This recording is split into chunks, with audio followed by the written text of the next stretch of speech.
Hey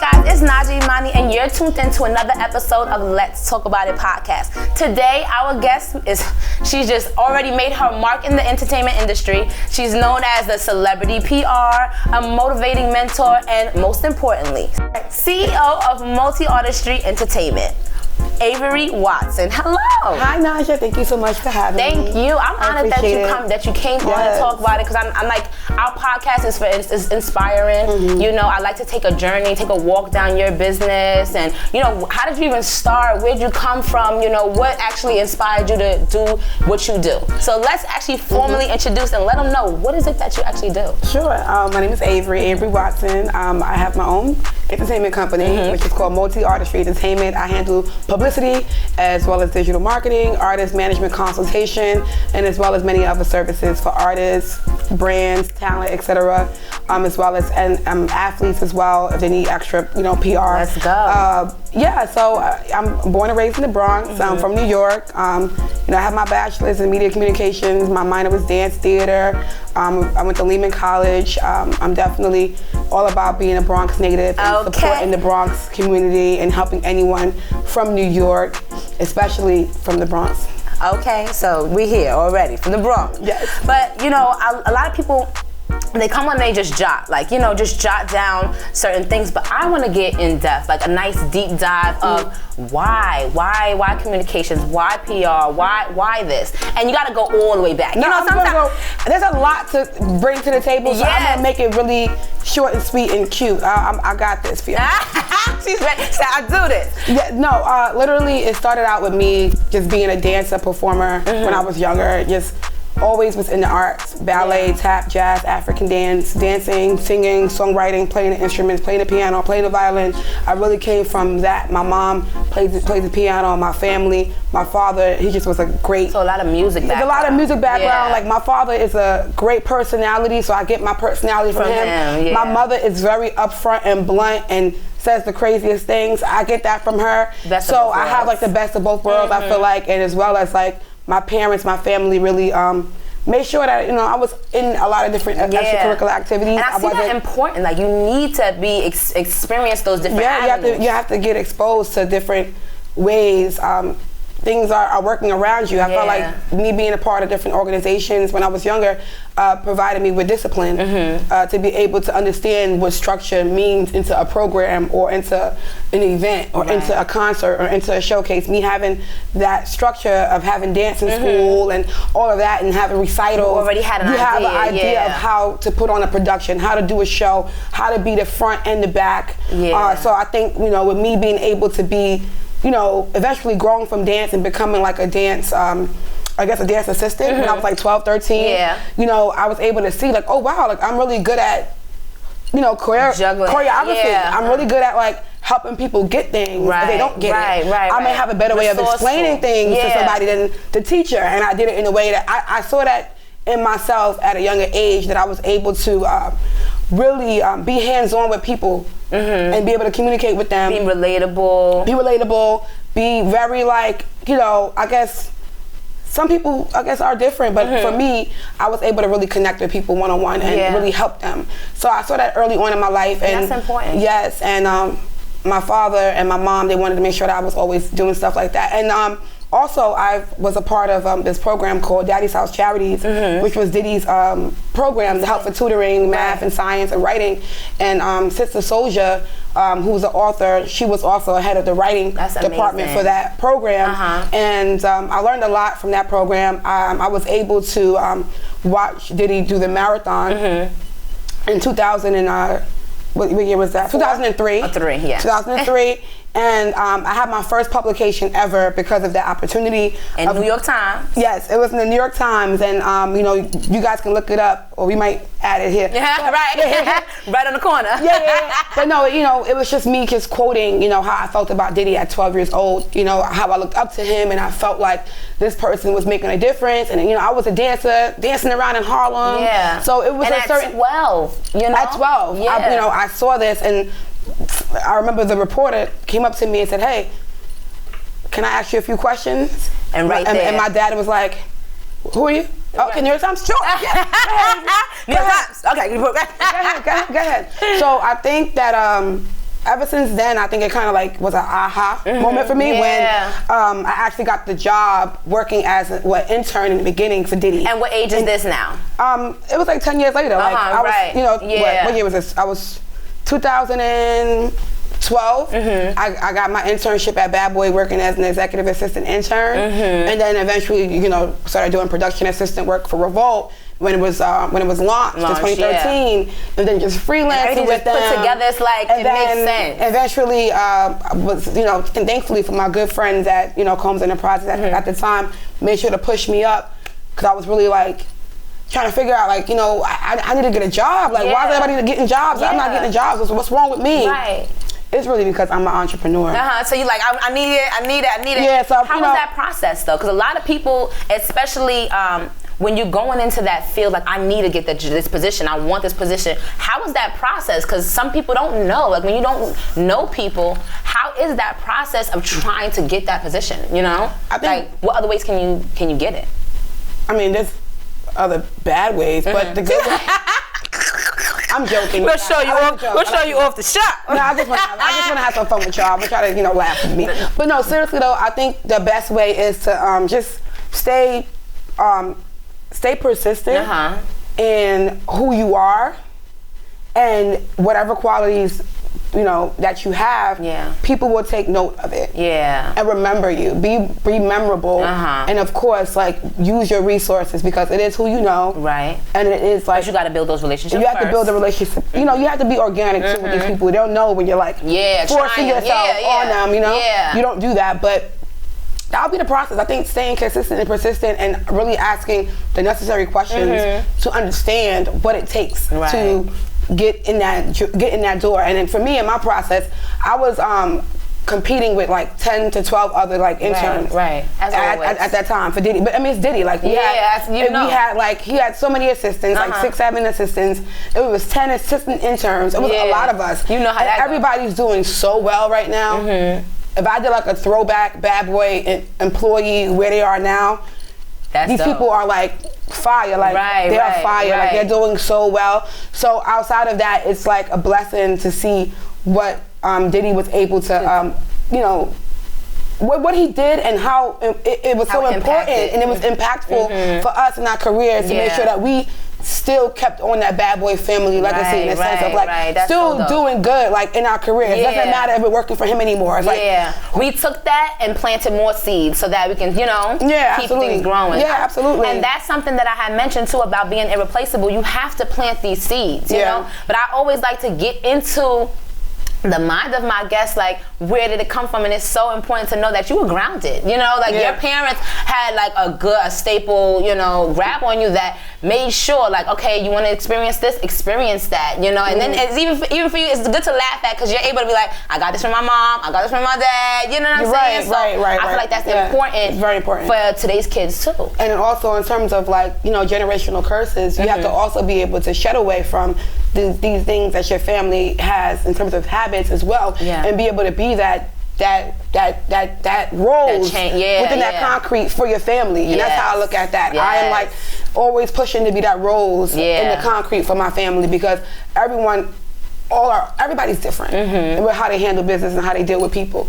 But my goal is to do it differently from how I've seen people done it, or how my family is. I want to be that difference, that legacy for my family, that change, that difference. We're owning homes, we're doing this, we got our business. I want to be able to do that. So I would probably be like, you know, we going to church today, y'all. We going to church. I definitely want to be that rose for my family. So that's just how I look at that. You want to be able to leave a legacy, even if you don't have a family, you just got your own child. That's all you got. Like, be the legacy for your daughter. And having that be the legacy for your son. Be the legacy for, you know, the next person that's outside of your network that might look up to you that you don't know. Be that. And legacy. That's important. It doesn't even have to just be family, because you never know who's watching you. You never know who's looking up to you. So that's important too. Be the legacy for not just your circle, but those that's, you know, around you and looking up to you as well. So I love that. You mentioned you're from the Bronx. Yes. How do you feel like being from the Bronx actually built your character? Well, I would say the Bronx has built me up so much. I think that because I work in the music industry and that hip hop is so popular that it actually like ties the knots when it's like hip hop, the Bronx. It ties the knots and makes me so proud to be from the Bronx and be a part of the culture, to be able to shift what is happening in my borough while being someone that's in the industry behind the scenes, but also in the community.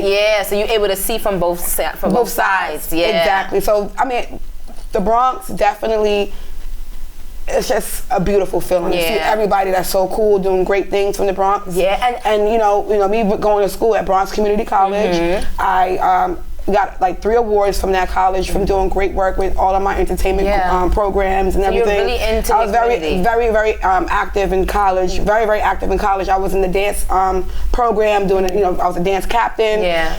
All of this when I was young. I was in dance. I was in dance recitals. I was in cheerleading. I was in cadets. I was active. Like literally, like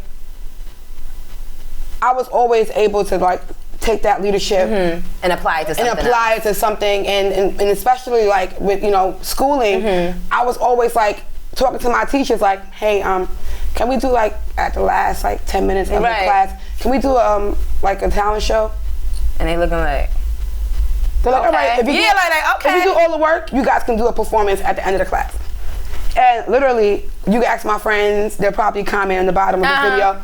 Literally, we had our talent shows in the classroom. We was redoing Genuine, Usher, Destiny's Child, and all of my friends, all of us now are all in music, seeing my elementary school friends, and they're working for this label, this person doing background singing for this person, this person producing for these people, this person on this TV show. And so that feeling is just like, wow, yes, we wasn't doing this for no reason. This is really our passion. We're really passionate about this. So, I mean, in the Bronx, for me, I've seen the worst and I've seen the best parts of the Bronx. So I think that's a great way to be able to say, hey, like, I can be that person to continue building more change. And be that positive light. Because a lot of people look, I'm from the Bronx as well, and a lot of people look at the Bronx like this bad place, because you know how media is. Like, it's conditioned on portray us. They portray the areas.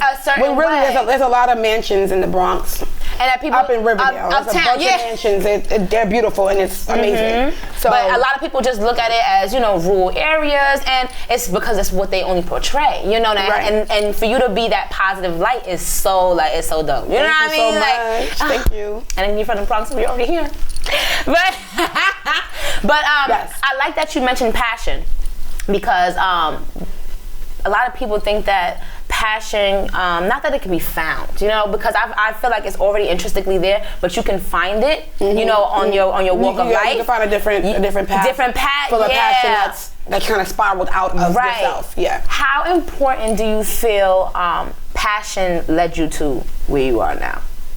For you, not specifically the people that you work with. For me, for you.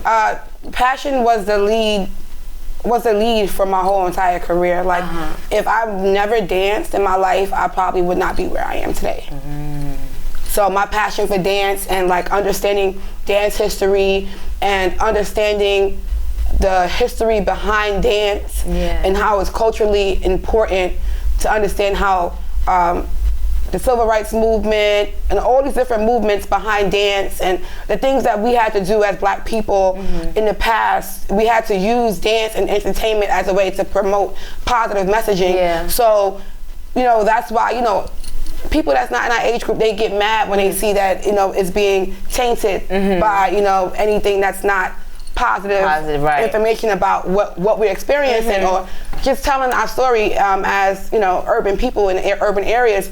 But I feel like for me, dance was the reason. Was the root. Was the root, because me just alone, like I could just give you this little bit of info. But me just being in dance school, there's so many people that are my followers from dance. Think about that. If your child was not in dance school and 3 to 4 or 5 different other programs, and you want to build their social media up, it's like, who gonna follow them? Right. So get your kids in dance, okay? Extracurricular activities, extracurricular activities, swimming, whatever. How can somebody be able to say, oh my God, I love you so much. They never met this person before. Yeah. These people are not active. They're not doing anything. Yeah. So I just feel like without the connections that I met of people from dancing, there was a lot of things I wouldn't have known about my culture, life. You know, just me doing African dance. Yeah. Me just doing African dance when I was younger and actually being really good at it. Yeah. And being able to understand my African roots through dance and learning the words and singing and you know, understanding what I'm singing about, and all of that really groomed me to be not someone that's like, oh, you know, being, I guess, prejudiced amongst my own black group. Right. I'm cool. Yeah. I'm talking to other Africans like at the same.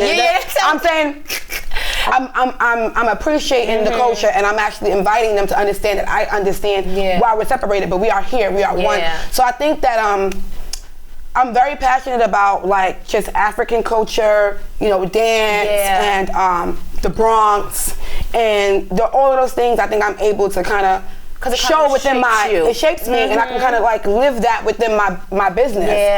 Because my company is called Multiartistry Entertainment. With me, I feel like I have I'm multidimensional. I have so much that I can offer, but I'm also trying to stick in a lane so I can actually focus, right? So, but I also feel like But I also feel like there are artists that are great that are like multi-dimensional too. They play like, for example, like her. Her is amazing. Yes. She's a Cancer like me. Hello. Cancers are great people. We're really talented. But anyway, she plays a lot of instruments, right? And she's doing all these great things. And that person is multidimensional. She can sing. She can hide. She can pop out. Like, you know, she's playing all these. She's that comfortable doing that as well. That is multi-artistry to me. If I find a rapper who's like, hey, like I directed all of my music videos and I produced this beat, that's multi-artistry entertainment for me. I want my clients to represent what I am passionate about, what I believe in. Like that. And that's where like my clients kind of come into play in terms of like real clientele. And of course I'm also very into just body positivity. With me being a plus size woman in entertainment, it's never, you know, easy dealing with, you know, regular life things with just what people, you know, think about, stereotyping bigger people. So, you know, me being also positive about that, it adds another element because the plus size community is doing other great things, other good numbers on Instagram, and it's like, and it wow, adds a like, community to you. It adds an additional community for me. So yeah, like if I got a rapper that's a plus size rapper and her music is great and she can really rap and she's writing her own rhymes, I'm gonna push her. You know, it's just, I'm definitely all about the arts and just people thinking outside the box. And pushing the culture forward. So for your artists or you know, people that you represent, your clients, you're selective. Like, do you like what is the process? No, of course I have to be selective. Because it represents you. So that's why I wanted to ask that, because it's important of that. Like some people, when they get into business sort of takes over your morals or what represents you, like you said. So that's why I'm like, I like that aspect, because it's like I'm not just taking anybody to represent me, because you do. You know, when you come onto my brand, it's certain things that people may tie to you that ties to me, and I don't want to happen, you know? So I like that. I feel like it happens. It happens where you end up getting tired of something that it happens. It's not, sometimes some things are just irresistible where it just happens, and you gotta be like, wait, why did you add me to this? Like, take me out. Like, you gotta, you know, kind of go back and be like, wait, what's this? Or email somebody like, hey, like, I wasn't really approving of this, so can you please, like, remove me or take my logo off. There's certain things, but that's business. You got to be able to let the person know what you like and what you don't like. So going into business, because like I was explaining to you earlier, a lot of people, they don't know the ins and outs, you know? So what is like your day-to-day as a publicist? There's a lot to do, but I guess the main goal is to just research. I mean, the main goal is to research in public relations, is researching, you know, the journalists that you will be reaching out to, researching any events and festivals and music events and red carpets, making sure that you kind of like keep it in your memory bank of what's coming up. Right. So you'll be able to kind of propel yourself forward. If you got an opportunity, it's like preparation meets opportunity type of thing. So you got to be really understanding of where the culture is at and where publicity is at. A lot of time. Where, you know, what Publicist is doing, what PR is working with this, you know, this artist, what firm represents this person. It's a whole lot of like artists, a whole lot of PRs, so it's a lot to kind of soak in. It's not going to be like, oh, this year I'm the best PR after working 1 year. Right. It's not. It's the sky is the limit because there's always things changing in digital media because it's now turned into like digital PR in a sense, right? Because we're not like. We're getting people on newspapers, but it's just changing into like digital, right? Yeah. So you know, you got to research. Yeah. You know, my key for me as a publicist is just really researching and taking my time out to do that. That's like every day, writing out press releases, fixing bios, you know, fixing media alerts, sending out email blasts, sending out clients. It's a whole new world. You know what I mean? Sending out clients new music. Setting up different, like, you know, press runs, of course, making sure that they're getting interviews, hitting you know, all our media journalists up to make sure that they know what's coming up from me and my business. You hear that? And, a lot of work. What else? I mean, it's a lot. I mean, I'm not complaining. I'm just, No, he's not. it's what it is. It's what it is. I'm letting you guys know. It's a lot of work. It's what it is. No. And I think it takes, you got to somewhat be passionate about public relations in order to actually be able to do it. I mean, you have to like really be passionate about it in order to really meet your deliverables that you're explaining to your clients. It definitely, you definitely got to be passionate about it, and you also got to be comfortable with letting things go because somebody's not going to be your client forever. So you got to just also let people around you know that I'm in the business of different campaigns. So this person is not going to be with me 24/7, this client is not going to be with me in 2023. And if they are, we just really just had a really good great relationship, or that person had a big budget and we planned on a year or annual thing. That's why. But other than that, it's by the budget, it's by the campaign, and it's when they need you. Yeah, I feel like a lot of people just think it's, oh, I hit up this person and make that happen. So you guys have a different perception. So that's why I'm like, I wanted to, like, when I have people come on, clear up everything, let us know, give us information on how that works. So what would be your business essentials? Like, what do you think that you would need if you wanted to get into this industry at work? If you would like to do public relations, be a publicist, the main goal is to be able to, you know, write. The main thing is writing skills. Second thing is being creative and out the box in a sense a little bit, because everybody's writing and pitching the same thing, which is an underground rapper from whatever hood that raps about this and with this gun. So you gotta like be a little creative. Yeah, you gotta be a little creative, put your best foot forward, you know, do all of that. What else you would need?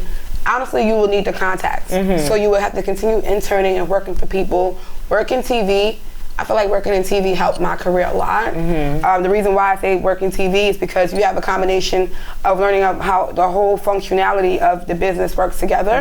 Because you have, you know, your production, you have your talent team, you have your creative team, right? You have your marketing and PR team. It's all, but they all have to work together for these big award shows. Right. You have to understand how they all work together. We still got to pull this artist, this talent from this label.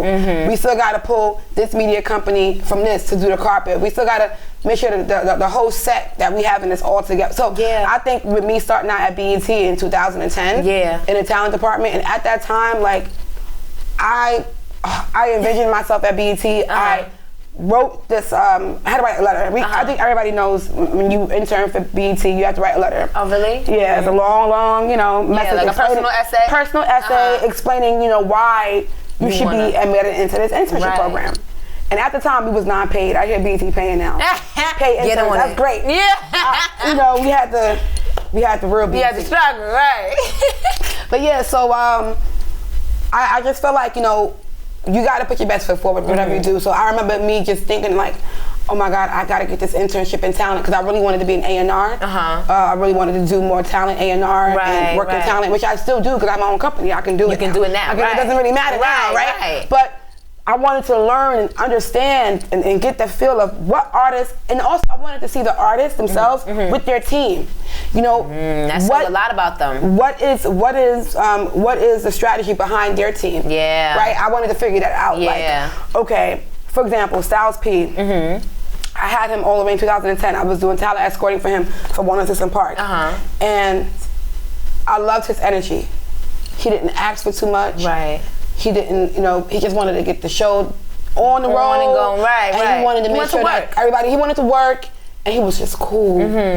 So, and his team, everybody was just cool. And being able to work the Rough Riders reunion tour as my own boss and seeing Styles P, and every time I see him, he showed me nothing but love. It's like beautiful. It was a beautiful feeling. And building that relationship. Building that relationship. You know, like, of course, I mean, I'm not best friends with him. I'm just saying in the sense of like, he knows I'm working. We work. We all working. So I think it's just great when you actually build those relationships with these artists and they know you for your work. You will always have that great reputation. So that's what you gotta really like. You gotta figure out what it is that you need to learn from the business and go out after that. And go, I was just about to say that, and chase Honestly, it. when you're in business, you're definitely gonna take a risk on things, but do not like disregard your morals and put others before you and your business because you want to be able to like make them feel good. Like this is not about making people feel good. That happens a lot. It's not about making people feel good. It's really about like things making sense. And staying rooted too, because if you don't feel, that's what I don't know when it happened, but I had this light switch that turned on, and I'm like, if I don't feel good doing it, it's not happening. You know what I mean? And it's that simple. Like you have to feel like you'll get that energy. Like I was talking, I'm like, I get goosebumps and stuff. Thank you. Because you get the vibe, you know, and I love. That's me. I love talking to passionate people because the conversation, you can feel it. It's real. You get what I'm saying? You can feel it, and I love. So if I don't feel it, it's like I get that. Like you said, it's not it. It's not it. And that's what I love. Like I'm picky with who I choose to speak to because you're adding to me. Your story is inspiring. So you know what I'm saying? So I need that. That fuels me. Okay? So I'm like, woo, we here. Right. But yes, thank you. Thank you. So I really appreciate. That's why it's so important to me that and this is funny because it's not something that I really wanted to do. It was something that just happened. Somebody said to try that, try it. Same thing with me with public relations. Excuse me. You know, throughout my life, I suffered with stuttering. Always had a stuttering issue, and growing up, that was something that I had to overcome. Right.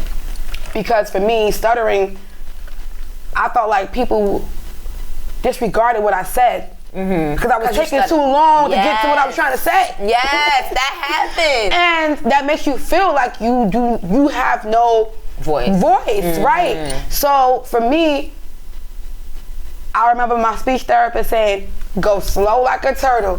And literally, that was at 5 years old. I didn't go back to the speech therapy after that. I got it. No, like literally, I think overcoming that is what makes me know that I could be an entrepreneur. Right. I can overcome things. I can push through because literally, if you can't speak, you know, that people don't realize that, and they'll like make fun of people that stutter and stuff, and it's like, yo, like, you know, that this person really that for me was a really tough scenario with overcoming stuttering. And I can't really say how I did it. Like I'm gonna keep it real. I just felt in the back of my mind I wanted people to hear my voice and hear what I have to say, because what I have to say makes sense. So from that, I was like, I'm gonna get it together. And I was at 5, 6 years old. I thought that.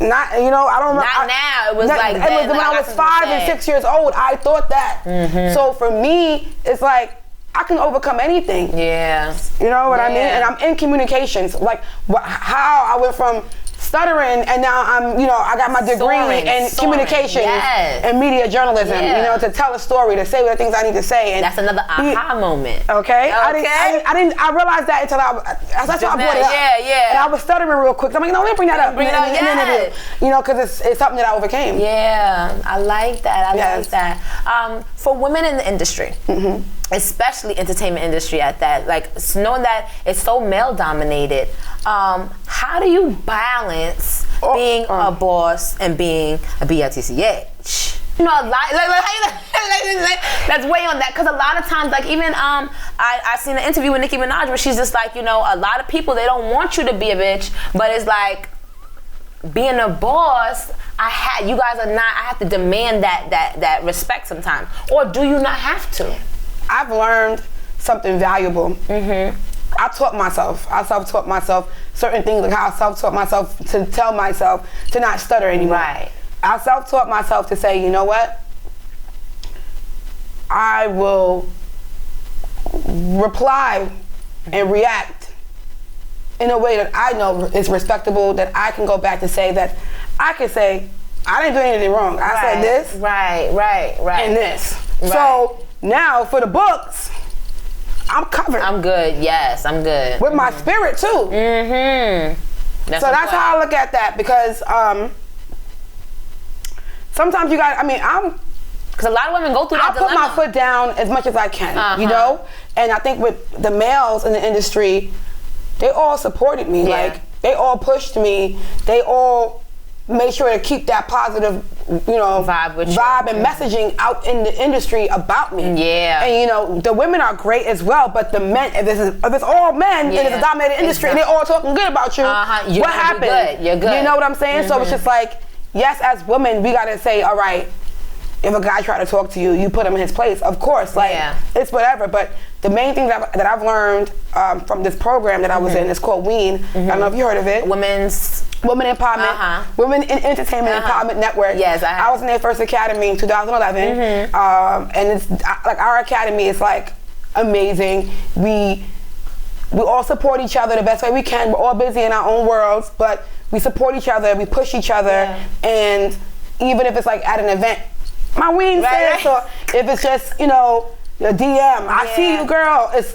good to have that. We have that because we, Valisha, who's one of the founders, there's 3 other founders, they're great. They felt like this was a male-dominated industry, and we want people to understand the industry before we put them out in the world. Right, which is important. So that's what they did with WEEN. So to basically say this, you need a group of people in all types of groups. If it's a women's group, if it's a male-dominated group of artists, but because you're the person that's a journalist, you created your own little Instagram group with other rappers that you're cool with, so you can always be like, hey, what you got coming up next? You gotta create your own little groups of people so you can have your support system. So therefore, if somebody was to ever get disrespectful with you, you can say what you need to say, and people will be able to vouch for you. Like, you better do that, Avery, because why would that person do that to you? Right. You want that support. Yeah. So I think it's just, you gotta really take your time and pick and choose your battles. Yeah. That's my honest opinion. You gotta really pick and choose your battles. Some battles are not even worth even if somebody is like, excuse me, I'm not sure where this interview is going to go. I really hope that you don't judge me for this. But if you got like a gang-related person that only has a certain mentality, why are you going to continue arguing with this person? Right. I get what you're saying. Why will you even... You already know where it's keep association with this person if this is what's going to, this is what's going on. Certain things you can prevent. Right. And we're not preventing by still doing, and then we be like, girl, let me tell you what this person did. No. Because that probably goes around real quick, you know what I mean? So I think you can be, stern, and you can definitely let them see that you're disciplined. Let the people around you see that you're disciplined in how you do things, because then from there, they'll be more sketchy on how to come at you. Yeah. Would you play emotions the same way? Because you know how women have that perception of letting emotions get in the way of certain things. Thank you. I know you got some stories, but you let your emotions get in the way of certain things, and that perception, I'm like, even being pregnant, I was trying to like not erase that perception, but change the narrative. Right. You get what I'm saying? Yeah. Like, you may be emotional for certain things, but I can still do this and I can still do that. Does that happen, in your field of work? Especially dealing with so many people, you know what I mean? No, not anymore. It used to, when I was doing group work, group activities with other people. Yeah, and dealing with other personalities. Once I'm able to provide something on my own, and then be able to teach others what I've learned, and train people and get people moving and shaking, I don't even have to worry about somebody else's emotions anymore. No, right. I'm mentoring others about their emotions, because it's like I'm a Cancer. I'm all into zodiac signs. I'm emotional. I'm a Scorpio. I'm emotional, and we're sensitive. You know, Cancers, we're sensitive. You know, I'm July 6th. I shared a birthday with 50 Cent. We are sensitive. Okay, you see him. So we are sensitive. But at the end of the day, I had to learn. I've learned from a great guy. His name is Jesus. I used to work with him at Revolt. He gave me the best advice ever. And I tell people this all the time in every panel that I go to speak at. I say, the I before the E. And they're like, what? Intellect before emotion. So it was literally like a circle. You cut it in half. You put I before the E. So you understand that what happens with this is what you're gonna get with that. Right. What happens with this side of the pie is what you're gonna get with that. Right. So you have to understand why the I before E is more valuable when you're in business. Right. Now, for the emotion side of things, maybe that can be on a personal one-to-one level with somebody that you did something for as a favor out of good character. Yeah. Then you explain, you know, professionally how that affected your view of them. Let's say I have a client that does something and oversteps me or do something. Yeah. You just explain, hey, so I saw this, whatever. I didn't really understand why you did that. Right. Because I was speaking to this person already. Right. But next time, don't do that. Hit me up about it because guess what? You're overstepping me or whatever. But you're able to communicate that in a certain way if you think before you act, basically. And because I had stuttering problems, I had to think before I speak a lot.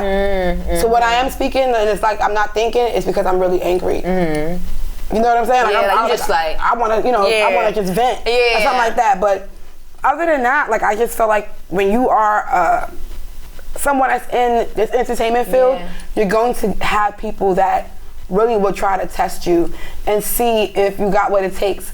You got even like people that are retired from being hood and ratchet, you know, and they wearing a whole nother mask right now. Everybody, every industry is full of masks. You guys can research that yourselves. I'm not gonna give that. Everybody's wearing a mask, so you got to figure out what your mask is and stick to your mask and be able to never ever take your mask off, and you want keep it on because guess what? That 1 second that you took that armor off, somebody ready to shoot you.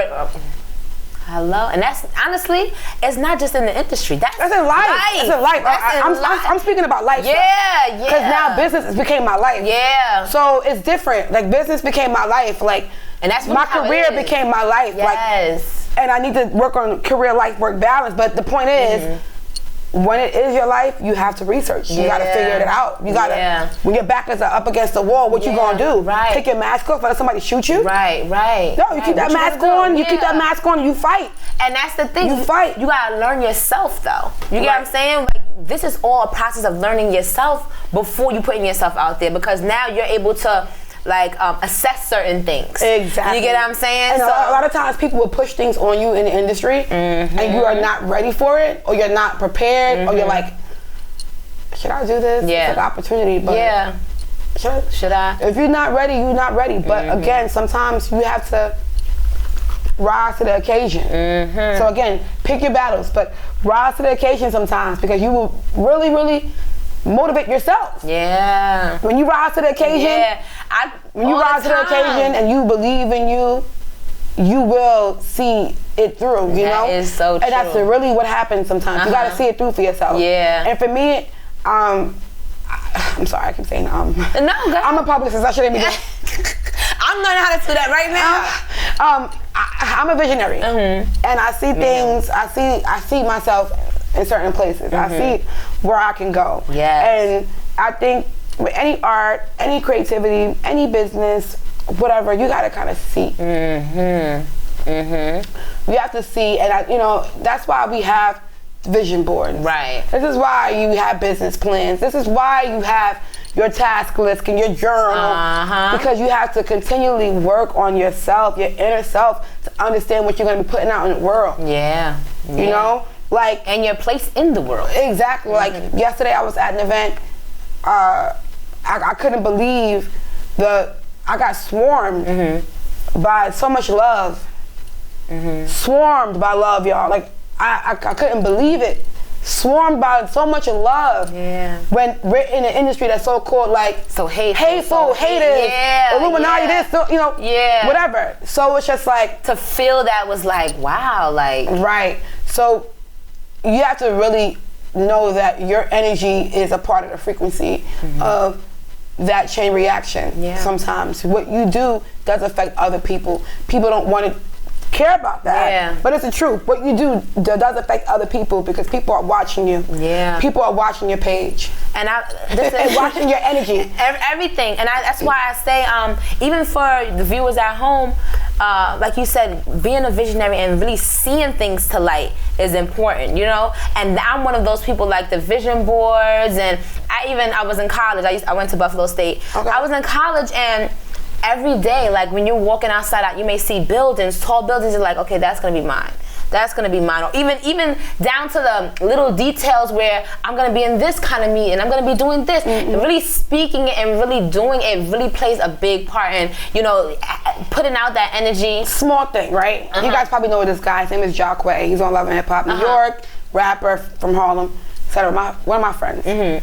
He's that. You know, he's a friend. He's my homeboy. He's not my client. That's my friend. Yeah. Whenever we need each other, we just be like, hey, what's up? What you got? What's going on?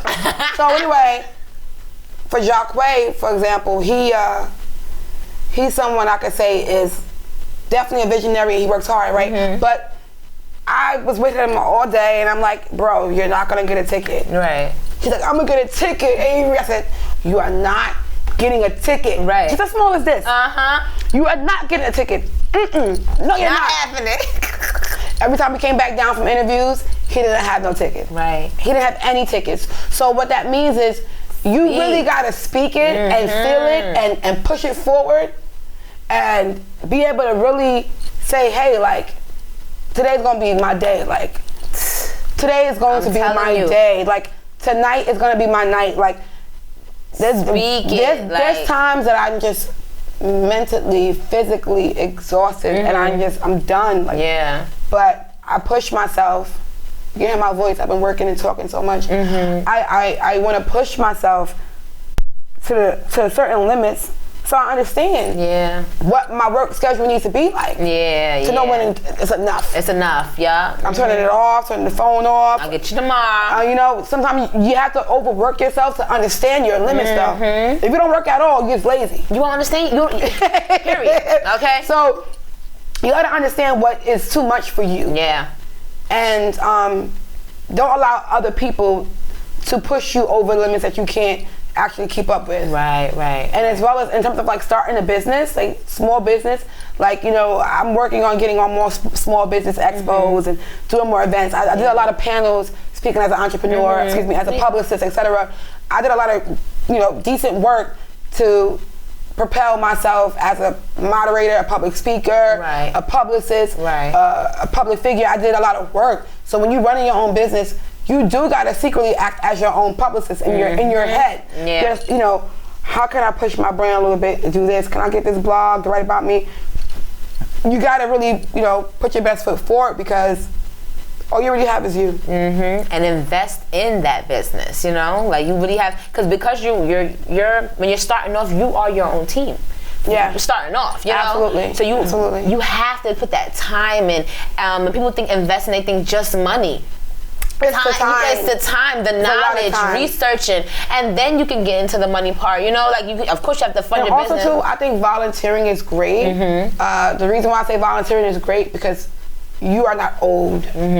There's nothing due. You know, like if you volunteer versus someone hiring you as an independent contractor, as a freelancer. If you're not here, you know, all hell breaks loose. Like, you know, we're not playing with you. You wasn't on time, I'm not paying you. I'm cutting this, So it's different pressure when you just coming through on something. I'm volunteering my time because I know that it's gonna build my character up. I meet some people. I do a little 4 or 5 hours and I'm out. And you work in your own time in a little bit, you know. Exactly. It's okay to volunteer and put yourself in different places that you haven't been in places before to be able to say, hey, like, I worked this event or something that somebody could remember you from. I like that. something that somebody could remember you from. Yeah. Oh, yes, that's the girl that helped me out with this carpet. But not doing too much. Being yourself. People do too much. Yeah. Okay, for an example. Yeah. Let's say we got Beyonce coming in here. You got the friend that's like, girl, Beyonce. Right. Oh, nah. I mean, I'm doing this. I'm planning it. And it's like, sometimes you gotta really, it's okay to be prepared for the opportunity. Like, yes, understand what you're gonna say to Beyonce. Yeah. Have your elevator pitch. Be ready. Yeah. Again, also take it down a notch. Yeah. Because not everything is about you taking your picture for your photo op. I'm about to say, and then it's not genuine that way. It's not genuine. Let the person see you once or twice and be like, oh, I remember you, come on, boo. Right. Let them take your phone and be like, yeah. That's what you want. But then also have that same energy, not just for the Beyonces. Because everybody on their way up. That happens a lot. Like I've run into a lot of people, even just doing podcasting and things like that, is, you're selective, but sometimes passion could be anywhere. It's not just with the ones at the top, So you have to. And here's the thing, right? I help people get Instagram verifications on their Instagram accounts as well. YouTube playlisting, Spotify playlisting, as well as getting artist music on blogs. Outside of that, also providing them with just overall consultation of how they should release something. Yeah. In some type of sort of strategy, right? So for me, I'm talking to all types of people. I'm talking to so many different types of people. Right. I have an NFL athlete, Derek Jones, and him and his network. It's a totally different network from what I'm used to. That's sports. And I remember, like, I don't know if you felt like this ever, but you know how they feel about athletes and men and how they, like, are very into a certain type of woman or criteria. I've heard, I've felt that narrative before. The narrative, I don't want to say this because I don't want anybody thinking I'm talking about my client, because that's not him at all. Yeah. But what I would say is, when you were going in, that was your... Me, I have my own prior judgments. Okay, wow, like, will the athletes accept a big girl? Like, in the sense of, like, working with them, where they feel like they have their, I don't know, but anyway, it's just simple. It's just simple, viewing a person's body, just simple stereotypes. But the point is, listen, these brothers was like, sis, Ms.Artistry, Avery, like, what you need, nobody better touch you up in here. And that warmed you up, like, Southern hospitality, good love, good people, good energy. And it's just like, you really gotta, You never know. You never know. So, like, people say, athletes is like this. Don't believe the news was going on with these Antonio Browns and all this bull crap. Like, not everybody's like that. It's not the case. It's just, there's great people out there. It's just you really have to be great with them and to really experience it. Yeah, because I'm gonna say it's your vibe too that gives off that. Because if you weren't you, it wouldn't be sis. It would be because they're probably doing the same thing that you're doing. You're going in like, okay, let me size them up. But if your vibe isn't genuine, I'm telling you can feel energy. Like, a lot of people don't believe, but you can really feel energy. So that probably dictates as well how they act. How they treat you. Exactly. And I noticed that it's just been a totally great experience, because it's not like dealing with a music artist with an athlete. It is, but it's not. It's the same. The difference is they're worth more, so you're way more protective. Okay. And because if they hurt themselves, it takes them out. Right. Okay. Or if there's an unnecessary woman around in the area where they are, you want to really remove certain people because you don't want that narrative. Oh, he raped me, and he did, and now you gotta, crisis management. I was about to say. As PR, like, oh shoot, what we gonna do? We gonna get back 3,000 turkeys tomorrow. No, right. But anyway, the point is, like, you just gotta be you. Yeah. But if you're not really a genuine person, it's fine. Like, be a telemarketer. Yeah. If you're not real like that, do something else. Don't clutter the game up. Like, go somewhere else. Stop cluttering the whole entertainment game. Go somewhere else. If you don't got what it takes, go somewhere else. Because guess what? We need space now. Yeah. I'm sorry to say, there's room for everybody, But we need some space because now we don't know. We need the real ones. We need the real ones. Yeah. And that's why I was, somebody, you know how people always say, oh, it's room for everybody. There is for people that are really doing your jobs. Right. Yes. Don't just test this out. Don't test the waters because, well, all right, experience it, I guess, you know, but if you know after a couple of months or whatever it's not for you, don't just stick around but for your benefit, you know, but like, cause you know a lot of people they for their personal, for their look, yes, for their own look, their own image. Yes, if you're not here to put in the work, then don't be here. You get what I'm saying? Listen, I had a guy tell me like, Avery, like, why you talking like this? Cause I was so down, I was so stressed about the industry, you know, sometimes you think what's taken away from you is detrimental when really it's a blessing. It's a blessing when things are taken away from you because you're able to see what you do. Right. Okay. You're able to see what the reason is. People need you. For clearing that water. You know, it's like Moses.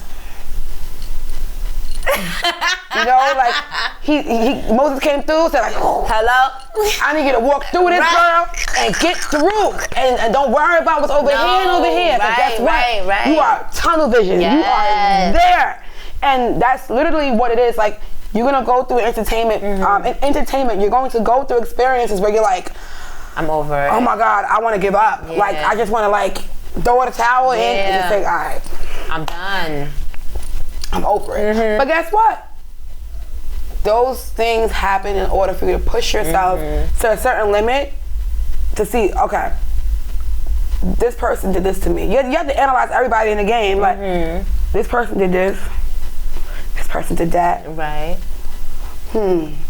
After they did that, they came back again and did that. Oh, you gotta really sit back and put it in perspective of who's your starting five? I said, who's on your team? I was going to say, who's on your team? Who's your starting five, low key? You can always call on like, sis. And they got I need you. Yeah. You know what I mean? You gotta find your starting five because guess what? You need your angels. You need your industry angels, son. You need them. You need them. When people try to play you can't get into events, call your industry angels, sis. Who you know, like, what's up? Like, you know, you need that group that I was saying earlier. You need that group of people to like push you forward because you never know who's gonna be there for you when you turn around.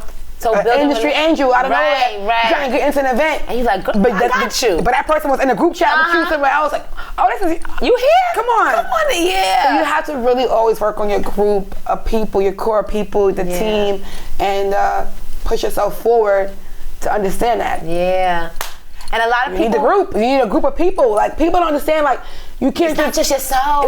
It's not just Avery. Like it's not just me. Like my assistant. You know what I found interesting? What? I think I finally found the right assistant. After how many tries?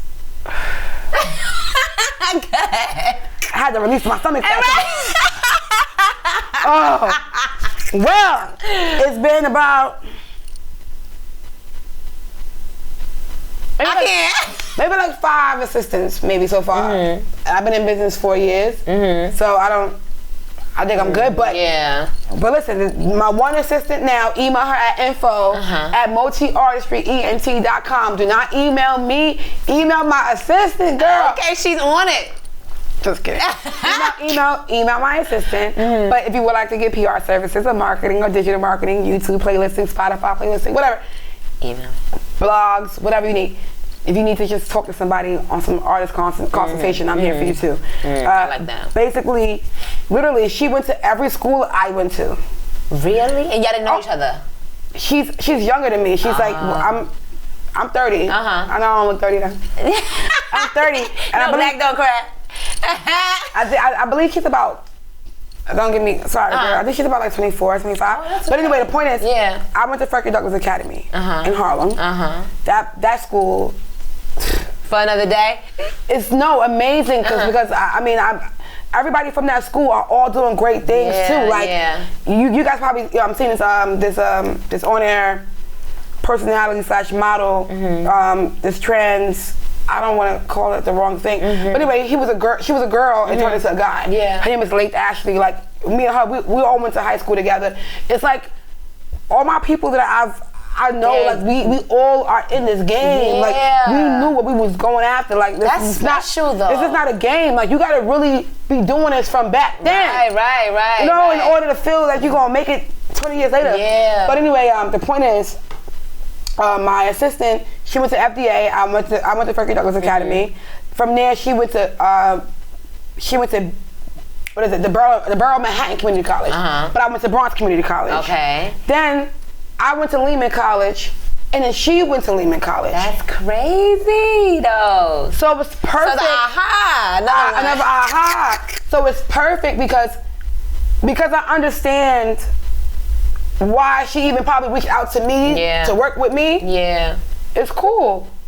As a business owner, I'm like, all right, you gotta think back. She went to every school you went to. As your assistant, what can you do for her? I mean, as her boss, what can you do for her? Right? Besides just throwing your life on her. Yeah.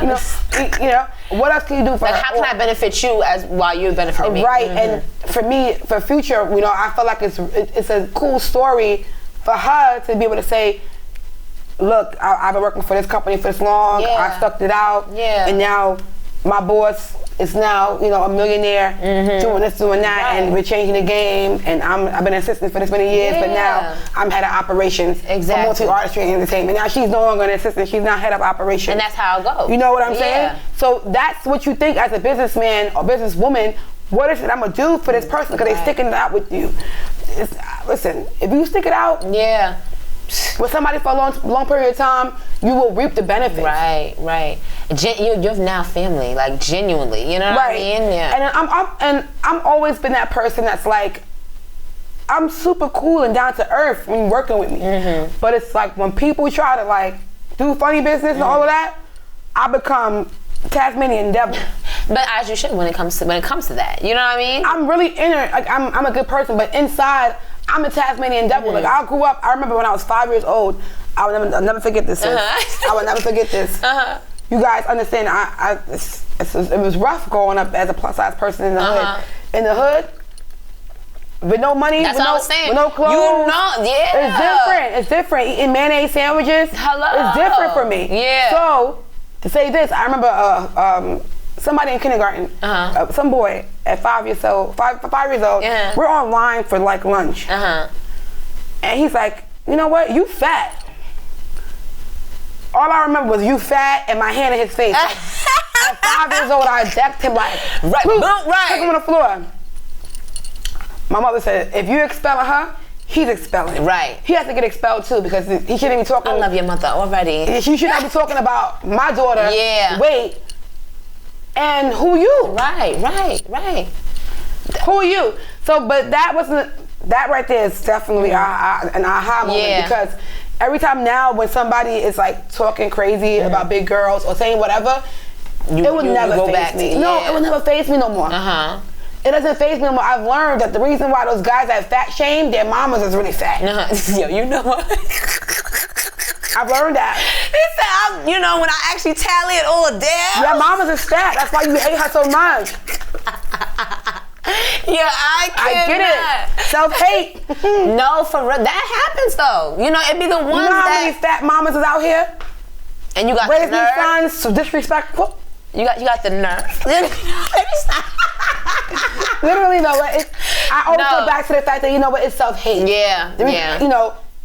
And that's how you understand people too, because it's like, I know it's a deeper rooted issue. You get what I'm saying? Like your issue, you have something that has to go on with yourself, and that's something for you to figure out. You know what I'm saying? So that's how I look at it. You know what I mean? Like that's how I get through things. Hurt people. My mom always told me that hurt people hurt people. Yeah. And it's like so cliche and so like, all right. No, like legit, like someone really will only hurt you because they really can't be you or do you or whatever. Do you, be you, everything. Because they can't be you. And that's how I look at like cheating, anything like that is your issue and your problem. Okay? It's not with me. I know that I did my all. That comes with business, anything. I know if I put my all into something, that has nothing to do with me. I like you. Why are you speaking to me? She's speaking to me, guys. Like she's trying to tell me something about my love life. I'm just kidding. But we're gonna do game of 3. Game of 3. So you're gonna choose 3 of these papers, and then she's gonna read off of them.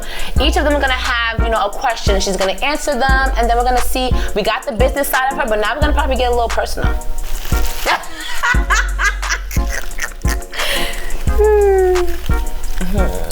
Got one.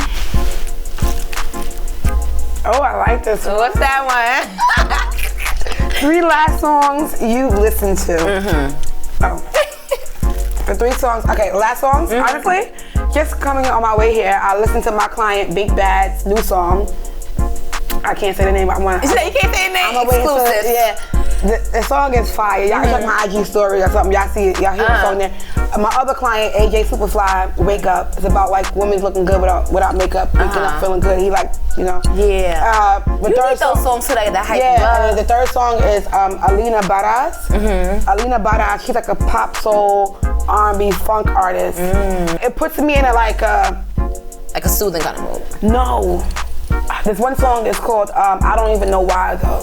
The song is that one. I don't even know why though. Yeah, but it's called I Don't Even Know Why Though. But that particular song, for some reason, it just makes me put on, like I guess like in Native American when you ready to like warrior. Warrior. It makes me feel like I'm ready. Yeah. I'm in warrior mode. Yeah, that song. I like that. I like that all of the 3 songs had a different kind of mood to it. The Big Bad song is more about like, you girls are all over the story, but I'm really in my bag. Okay. I'm really in my bag. Like, I'm taking money from your dad. Like, that type of song. Like, yeah. I'm really getting to the bag. And you girls are really like, trying to hate on me. Y'all hating on me, but like I'm really getting into the bag. Really, like y'all see me on Instagram is all cute and sweet, but I'm really getting money. Yeah. So that's inspiring. Yeah. You want to keep money in your pocket. Okay. Secondly, feeling good about yourself, which is why Wake Up by AJ Superfly was in that. Yeah. You want to wake up, feel good about yourself. Yeah. And then this is all on my way here. And then Alina Baraz was I Don't Even Know Why Though, but which is the one just explained. So yeah. All right. So for our second one. Okay. Okay.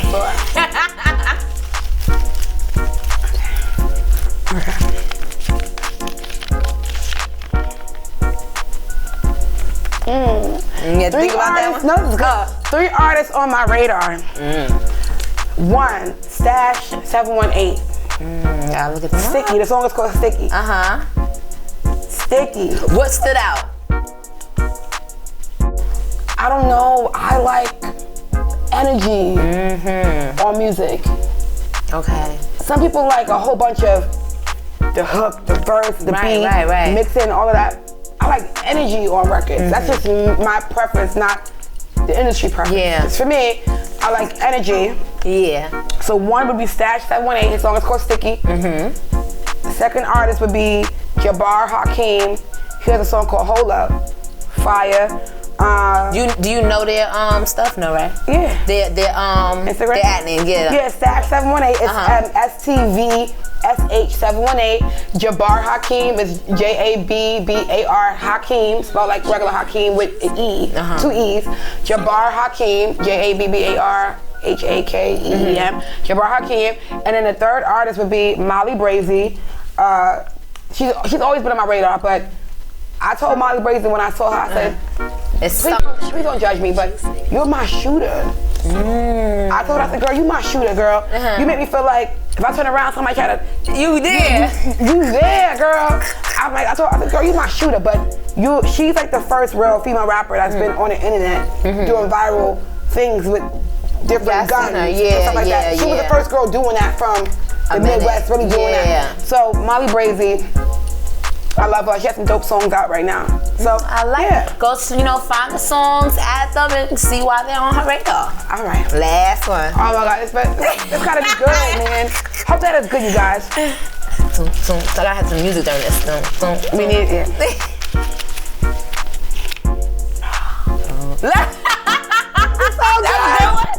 It's so good. It's so good. It's 3 individuals that changed my life, you guys. I gotta kind of think about this. That's a good one. I'm in a thinking chair. Give me like 30 seconds. Okay, while she thinks, I'll sit. I might need to sip and think. Okay. That's a good one. I would say, It's a hard and I'm one. bad with names, but I'm better with faces and energy. So, It is a good one. that change. Like, Yeah, like you, it has, yeah. And it's not something that I gotta think personally about because it's like anybody could have changed your life. Yeah. So I was like, But now it's shortened down to 3. right. So I mean, I'll start with this. I won't have individuals for everything, but I would say like a certain situation. Yeah. Me being a part of the Impact Repertory Theater of Harlem, and the reason being was because they challenged me. They challenged my art and my skills all the time. I was part of Impact Repertory Theater the 10th year, and that number, you know, when I had to, you know, we use numeral, sorry. No, you're fine. Numeral numbers, like, you know, we use the letter, you know, X as 10. So that to me was like a really inspiring situation, because I just felt I'm all about numbers and I'm all about that. And Impact Repertory Theater was owned by, sorry, I forgot the guy's name right now, but he's a big professor at Columbia University. So anyway, I had to create a song. This is my first time ever going into the recording studio. And this is when I was 10 years old, and I was in the group for the 10th. For the 10th, you was 10, yeah. So it was very symbolism. It was a lot for me to feel how I felt my first time in the booth with other great singers. Yeah. You know, like I was picked to, you know, write the hook for this particular song that became their theme song for the program. Yeah. So for me, that changed my life because I got into the studio at 10 years old when my family didn't understand how much that was, where to go. And the mentor meant a lot, yeah. So putting your kids into activities really helps. So that's one. What else? Rara. This wonderful dancer named Rara.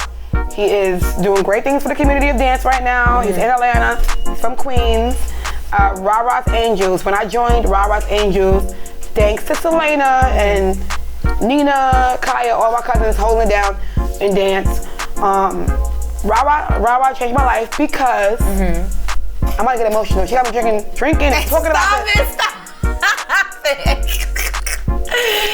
Anyway, so Rara changed my life because he actually made sure to push me when I was dancing. And this is when, you know, I was competing in dance and competing with dance companies and competing to dance and everything. And that to me was just like, if somebody's supporting you with something that people are hating on you for, because the world don't want you to be a plus size star. Right. It's like, you definitely changed my life. So Rara changed my life because you added me to the dance group, and we could put the dance clip up here too. Somewhere, I'll give somewhere, right in the corner. How you like?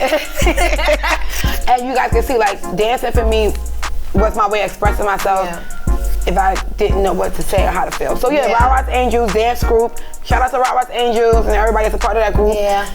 You guys are amazing. Shout out to Rara. The best choreographer dancer. Okay. Last one. So bad. I don't want to leave anybody out, you know? Yeah, and it's so, like, that question right there is like, I gotta really think, because it's like, I'm so glad I picked the next one. Yeah. I'm so happy I picked the next one. So my third person would have to be it would have to be honestly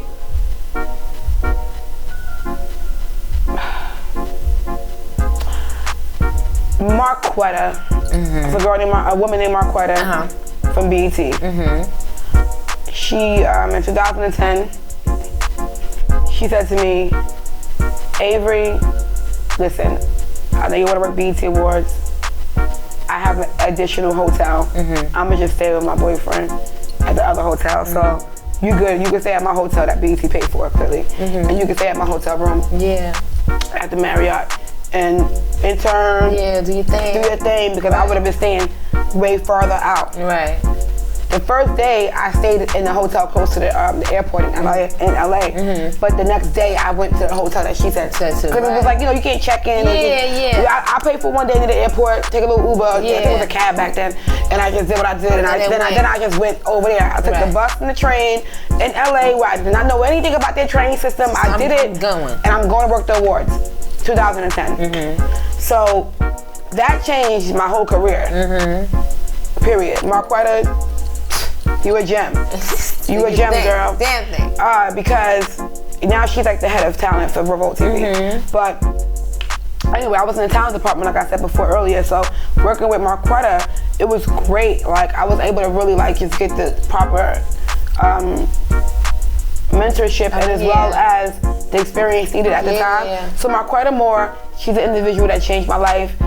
She offered her hotel room, which is a big expense while you're in LA, especially downtown or in Beverly Hills, whatever. So she took her time out to make sure that I had somewhere to be. And that changed my life because I was escorting Soulja Boy. I was escorting so many celebrities. You know, that was I like that one. That was a good one. Took a lot of thought, right? Yeah, I didn't want to mess up. I didn't want to mess it up. Yeah, I love that. I didn't want to mess it up. I want to make sure I post this one. Right, yeah. I didn't want to mess it up because Marquetta, she don't know that impact. And if I didn't have anything to give at that time, I'm sorry. I couldn't give you a gift and nothing in return. I was broke. But now I can give the information to everybody. Like you can be a Marquetta and help your intern. And not know like that. Years later, it's like, wow, like I really look back to that, you know? I like that one. So for every episode, like based on our whole conversation, oh my God, this episode was so inspiring, right? Thank you. I'm excited. I'm so hyped. But every episode, you know, you never know who's watching, you know, and on their journey of success. Like I say, you know, even though I'm interviewing you on your journey, this is a part of my journey as well. So what are some tips that we can give the next person who is, you know, aspiring to be a publicist or not even just a publicist or anything in business? What are some words of wisdom that we can give them? Words of wisdom would be to, you know, create your business plan, research the business, put yourself a part of certain groups, like I said, that will propel you to the next level, you know. Get yourself in a habit of a certain routine for yourself. So you know what to expect, you know, because the industry it changes so much, right? And things drop, things come back, and you gotta just adapt, right? So I suggest that you make your own world, your own schedule.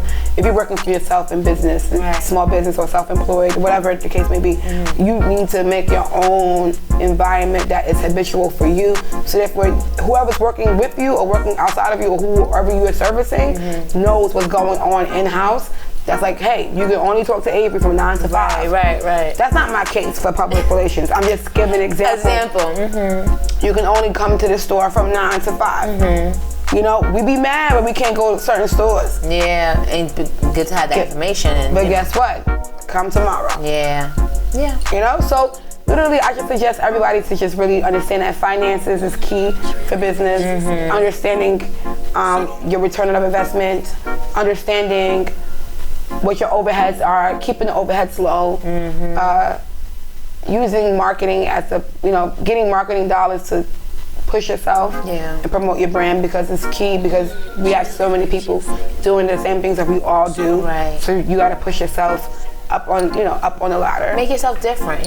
So I think it definitely takes a lot of dedication. You got to speak to somebody else about whatever you're going through. Please do. Make sure you speak to somebody about the issues you're experiencing with clients. You might find another way to go about it, and somebody else may give you another advice of how to go about it a different way. So I think that's key. Okay, I like that. See, you can get actually tips throughout the whole episode because Avery was just dropping them, okay? Get your notepad out. Please. No.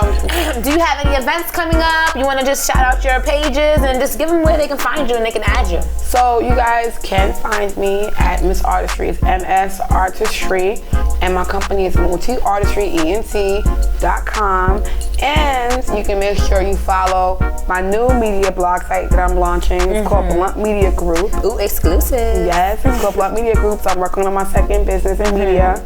And the reason behind that is because I just feel like I want to make sure that I have people who share the same interests and the same thought process. And we're going to push the narrative of what we feel. And push that, right. Yeah, we're going to be blunt about how we say the things we're going to say. Some people need it like that. We gotta be blunt. Yeah. For certain things, and that will keep the culture alive like that, you know, just being able to say what you need to say. Right. But real journalists though, like not like play, but bloggers who just don't know how to write. Right. So, but anyway, the point still is professional, but just blunt. Yes. So outside of that, I'm doing showcases as well in New York City, music showcases. So you guys can hit me up. Any artist would like to do some shows. I have a show coming up October 23rd. Okay. So that's coming up. And what else? I have a lot coming up, but however, just stay in tune with my Instagram, and I think you will be able to see a lot that I'm working on. Right. I love it. If you would like to be a guest on the show, go to gcmagency.com. Head over to the contacts page. You know, definitely send me a little bit of information about your business, and you can definitely be on the show. So that was a dope episode with Avery Watson. And this is another episode of Let's Talk About It podcast with Naja Imani. That was a dope